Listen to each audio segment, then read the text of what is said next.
आज हम बात करेंगे कि मिडिल ईस्ट में आप प्रॉपर्टी में इन्वेस्ट करके पैसे कैसे बना सकते हो और कितने रूट्स हैं। एक रूट, पहला रूट ये है कि आप डेवलपर से डायरेक्ट चीज़ खरीदते हो जब लॉन्च हो रही होती है। मैं इसको इतना रिकमेंड नहीं करूंगा क्योंकि उसमें ये होता है कि आप बीच में एक एजेंट होता है और डेवलपर एजेंट को 5% कट दे रहा होता है। इसका मतलब डेवलपर की नज़र में वो चीज़ 95% की है, तो इसका मतलब डे वन पे ही आप -5% पे तो खड़े हो। नंबर टू ये है कि आप कई बार इन मिडिल ईस्ट की इकोनॉमीज में आप एक ट्रांजेक्शन कॉस्ट भी बेयर करते हो अपने आप नाम कराने के लिए। जैसे दुबई वगैरह में वो 4% है DLD, तो 4-5% वो गिन लो, तो आप समझ लो ऑलरेडी -10%, 5% उसने उसको एजेंट को कट दे दिया तो उसकी नज़र में 95 का, और 5% एक और आप लगा लो, तो -10% पे तो आप ऑलरेडी खड़े हो। तो आपको पहले ये सफर तय करना होगा। अच्छा, इसमें एक फायदा ये होता है कि इसमें इनिशियली कम पेमेंट करनी होती है, 15-20% इस तरह करनी होती है, ये एक इसकी अट्रैक्शन होती है। लेकिन मैंने लोगों को इसमें इतना कमाते हुए नहीं देखा। उसके पीछे कुछ वजूहत हैं। पहली वजह तो ये है कि अगर मार्केट बहुत तेज हो या बहुत बड़ा डेवलपर हो तो इसमें भी छक्का लग जाता है, लेकिन नॉर्मली नहीं लगता। उसकी एक और वजह यह है कि डेवलपर बस शुरू में ही मार्केटिंग कर रहा होता है, फुल जान लगा के उस चीज को बेच रहा होता है।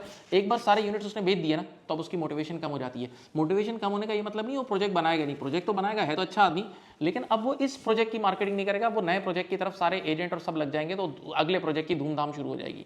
अच्छा, अब सेकंड तरीका क्या है प्रॉपर्टी बाय करने का यूएई में, कि आप ready second hand property bye कर लो किसी बंदे से। ये चीज़ में इतना बेनिफिट नहीं होता, ये नॉर्मल बेनिफिट होगा इसमें आपको। क्यों?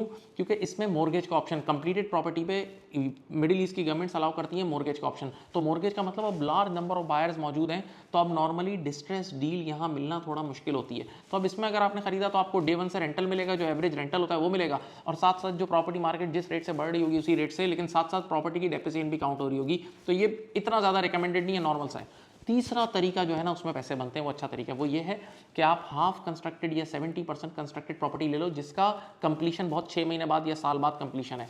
तो उसमें ये होता है कि आपको डिस्ट्रेस डील मिल जाती है, क्योंकि कई बार एजेंट्स ऐसा होता है जो ऐसे भोले वाले लोगों को ये बोलते हैं कि अभी आप 20% पे कर दो और आप फिर आपको 1-2% की इंस्टॉलमेंट होगी, और वो इंस्टॉलमेंट बेचारे लोग बाद में भर नहीं पा रहे होते क्योंकि वैल्यू भी नहीं बढ़ी होती, तो वो पार्टीज क्रश हो रही होती हैं। तो जब वो क्रश हो रही होती हैं तो वो आपको ओपी से भी कम में दे देती हैं, ओरिजिनल प्राइस से भी 10% 15% डिस्काउंट पर आपको कई बार चीज़ मिल जाती है। तो ये चीज़ आपने पकड़नी है, और पूरे मिडिल ईस्ट का ये उसूल है कि जैसे ही वो प्रॉपर्टी कंप्लीट होगी ना, कंप्लीशन के वक्त एक झटका लगता है, छक्का लगता है, और वो लेकर आप निकल सकते हो। यहाँ पर एक और फायदा ये भी है कि यहाँ मॉर्गेज का ऑप्शन नहीं है इस हाफ कंस्ट्रक्टेड प्रॉपर्टी में। तो इसका मतलब जो कैश वाला बायर है ना, वो यहाँ पैसे बना सकता है, वो अपने कैश को यूज़ करके बना सकता है। उम्मीद है आपको ये वीडियो पसंद आएगी, इसको जरूर शेयर करें, और ये मैं एक्सपीरियंस की बात बता रहा हूँ, लोगों के फीडबैक से बता रहा हूँ। Thank you.